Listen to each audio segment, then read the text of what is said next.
आप सभी का मेरे चैनल में बहुत बहुत स्वागत है। जैसा कि आप जानते हैं, पति पत्नी का रिश्ता संसार के प्रत्येक रिश्ते से अलग होता है, क्योंकि इसमें दोनों को संग रहना होता है।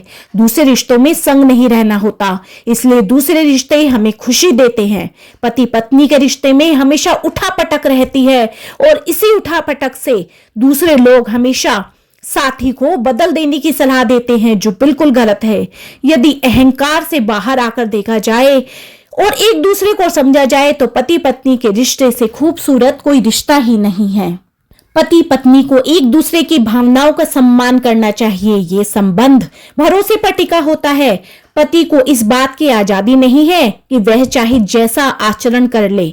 पत्नी को भी हर बार खुद को ही दोषी नहीं मानना चाहिए। वैवाहिक जीवन में पति पत्नी एक समान होते हैं। इस रिश्ते को बनाए रखने की जिम्मेदारी दोनों की होती है।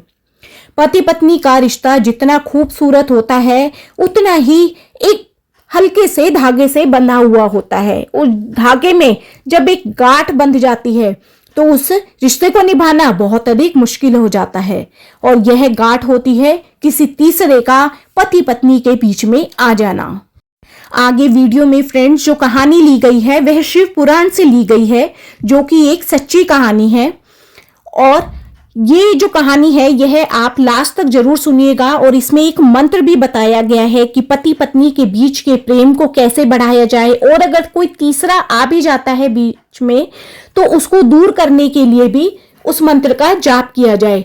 तो आप यह कहानी और मंत्र के लिए लास्ट तक वीडियो जरूर देखना, और मेरे चैनल को लाइक शेयर और सब्सक्राइब भी जरूर करना, ताकि न्यू वीडियोस का नोटिफिकेशन आपको ऑन टाइम मिल जाए।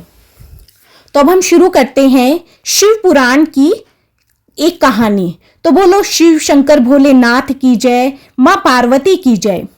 शिव पुराण में बिंदुक और चंचुला का एक किस्सा है। ये दोनों पति पत्नी थे और शिव पार्वती के परम भक्त थे।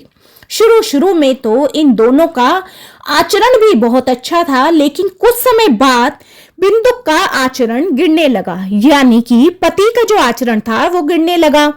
पत्नी के होते हुए भी वह दूसरी स्त्रियों के साथ गलत संबंध बनाने लगा, यानी दूसरी स्त्रियों के पास जाता था और उनके साथ उसके फिजिकल रिलेशनशिप हो गए। चंचुला को पति के गलत कर्मों के बारे में सब कुछ मालूम था। बहुत समय तक तो उसने भी धैर्य रखा।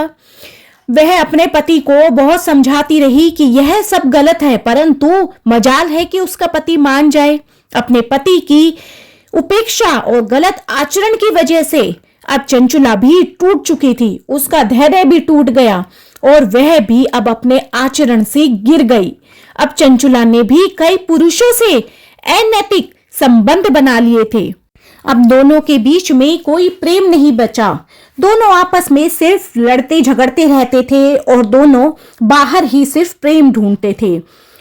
जो चंचुला थी वो बाहर दूसरे पुरुषों के साथ संबंध बनाती थी, और जो बिंदुक था वो बाहर दूसरी स्त्रियों के साथ संबंध बनाता था। घर में दोनों को एक दूसरे से कोई मतलब नहीं था, उन्हें सिर्फ बाहर ही देखना था। अब चंचुला और बिंदुक का जो संबंध था वो सिर्फ नाम का ही रह गया था, परंतु समय पर किसी की नहीं चलती है। एक समय ऐसा आया कि बिंदु की तबीयत बहुत अधिक खराब हो गई। व्यक्ति यह तो नहीं समझता है कि उसका जो शरीर होता है वह नश्वर ही होता है। अब बिंदुक का स्वास्थ्य इतना खराब हो गया कि उसकी मृत्यु हो गई। माना जाता है कि उसकी आत्मा पिशाच योनि में चली गई। पति की मृत्यु के बाद एक दिन चंचुला को भी ज्ञान हो गया कि उसने भी बहुत गलत काम किए हैं। अब जो जीवन में बचा है, अब तो मैं धर्म कार्य ही करूंगी। वह अब पश्चाताप करने लगी, अपने पापों का प्रायश्चित करने लगी, संसार की सेवा करने लगी, सभी के लिए अच्छे कर्म करने लगी, और जितने भी दुखी लोग थे उनकी मदद करने लगी। उसने अपने बाकी का बचा हुआ जीवन सबकी सेवा में लगा दिया। चंचुला ने ऐसा किया और शिव पुराण की कथा भी सुनी। जब चंचुला की मृत्यु हुई तो पार्वती जी ने अपने पति शिव जी से कहा, मैं इसे अपनी सेविका बनाना चाहती हूँ, और माता पार्वती ने चंचुला को अपनी सेविका बना लिया। चंचुला के इतने बुरे कर्मों के बाद भी चंचुला माता पार्वती की सेविका बनी, क्योंकि उसने बाकी के बचे हुए जीवन में शिव पुराण की कथा सुनी थी और उसने सभी दीन दुखियों की मदद की थी, अपने जीवन में पश्चाताप किया था। चंचला ने अब देवी से कहा कि आपने मुझे तो सेविका बना लिया, अब आप मेरे पति को भी मुक्ति दिला दो, उसे भी यहाँ ले आओ। अब शिवजी बोले, जिस पति ने जीवन भर तेरी उपेक्षा की, ये अभी भी उसी के बारे में सोच रही है। पार्वती जी बोलती है कि प्रभु, आप कृपा कर इसके पति को कैलाश पर बुला लीजिए और उसे अपना सेवक बना लीजिए। देवी के कहने पर शिवजी ने बिंदुक को कैलाश पे बुलाया। उन्होंने पार्वती जी से पूछा, देवी आपने ऐसा निर्णय क्यों लिया? तब देवी पार्वती बोली, पति पत्नी एक दूसरे के प्रति विश्वास रखे, धोखा ना दे, ये इस रिश्ते के लिए बहुत जरूरी है। चंचुला का पति बिंदुक बाहर दूसरी स्त्रियों के साथ घूमता था, उनके साथ संबंध बनाता था, इसमें चंचुला का क्या दोष? पुरुष प्रधान समाज है तो क्या पुरुष जैसा चाहे वैसा आचरण करेंगे? किसी स्त्री को इतना दबाया जाए कि उसका विस्फोट ही हो जाए? मैंने चंचुला को इसलिए अपने पास रखा है कि संसार ये संदेश ले कि पति पत्नी को एक दूसरे का मान करना चाहिए, दोनों एक दूसरे के प्रति समर्पण और विश्वास बनाए रखें। वैवाहिक जीवन में पति पत्नी के बीच भरोसा नहीं होगा तो ये रिश्ता ज्यादा दिनों तक नहीं टिकेगा। स्त्री और पुरुष दोनों ही समान हैं।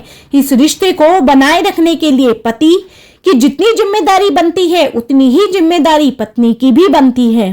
पुरुष होने का अर्थ यह नहीं है कि वह कैसा भी आचरण कर सकता है, और स्त्री होने का अर्थ यह नहीं है कि हर बार वह खुद को ही दोषी मानती रहे। पति पत्नी के रिश्ते को मजबूत बनाने के लिए, उसमें प्रेम लाने के लिए, और अगर इस दोनों के रिश्तों के बीच में अगर कोई तीसरा भी आ जाता है तो उस तीसरे को दूर भगाने के लिए आप इस मंत्र का जाप जरूर करें। ओम नमः संभवाय च मयो भवाय च नमः शंकराय च मस्कराय च नमः शिवाय च शिवतराय च। आप इस मंत्र का रोज 21 बार जरूर जाप करें और शिवजी और पार्वती जी के सामने बैठ करके जाप करें और सच्चे मन से जाप करें। पति और पत्नी दोनों मिलकर जाप करें ताकि दोनों के जीवन के जो पहिए हैं वो दोनों एक समान चलते रहे, दोनों के बीच में खूब प्यार बढ़े, दोनों एक दूसरे का खूब मान सम्मान करें और दोनों जीवन में खूब आगे बढ़ते चले जाए प्रेम के साथ। अगर किसी का प्रेम किसी से रूठ जाता है, यानी पति पत्नी आपस में कोई एक दूसरे से रूठ जाते हैं, तो आप इस मंत्र का जाप जरूर करना। इस मंत्र का जाप 21 दिन तक जरूर करें, तो जो रूठे हुए हैं वो आपके पास वापस आ जाएंगे और जो अच्छे से प्रेम से रह रहे हैं उनके बीच में और अधिक प्रेम बढ़ जाएगा। तो बोलो शिव शंकर भोलेनाथ की जय, माँ पार्वती की जय, और कमेंट में अपने जो एक्सपीरियंसेस हैं वो जरूर शेयर करना। बोलो हर हर महादेव, जय शिव शंकर।